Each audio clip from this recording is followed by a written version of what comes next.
एक पुराने शहर में बीचों बीच एक छोटी सी घड़ी की दुकान थी। उस दुकान में दो घड़ियां टंगी थी।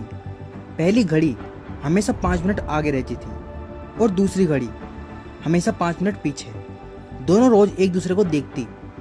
एक दिन पीछे चलने वाली घड़ी ने कहा, काश मैं भी तुम्हारी तरह आगे होती, लोग मुझे गलत कहते हैं। आगे चलने वाली घड़ी मुस्कुराई और मुझे लगता है कि मैं बहुत आगे निकल चुकी हूँ। दुकान का मालिक रोज दोनों को देखता था लेकिन कुछ नहीं कहता। समय बीतता गया। एक दिन एक लड़का दौड़ता हुआ दुकान में आया। उसे नौकरी के इंटरव्यू के लिए जाना था। उसने आगे चलने वाली घड़ी देखी। उसे लगा मैं लेट हो गया। वह भागा और समय से पहले पहुंच गया। उसे नौकरी मिल गई। उसी शाम एक दूसरा आदमी आया। उसने पीछे चलने वाली घड़ी देखी।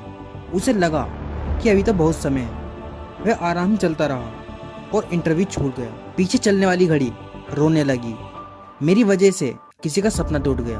वह आराम से चलता रहा और इंटरव्यू छूट गया।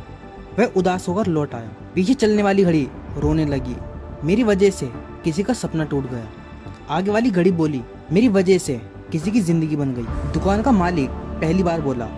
उसने दोनों घड़ियों को उतारा और कहा, तुम दोनों गलत नहीं थी। दोनों हैरान रह गई। मालिक बोला, गलती समय की नहीं थी, गलती उस इंसान की थी जिसने बिना सोचे किसी और पर भरोसा कर लिया। जो अपनी जिंदगी की जिम्मेदारी दूसरों पर छोड़ देता है वह एक दिन अपना सपना भी खो देता है।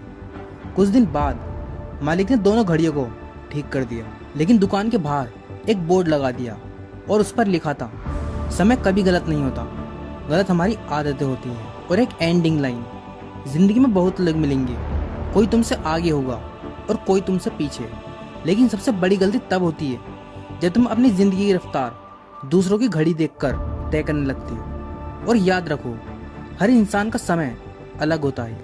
तुम देर से नहीं चल रहे, तुम बस अपनी कहानी के सही पन्ने पर हो।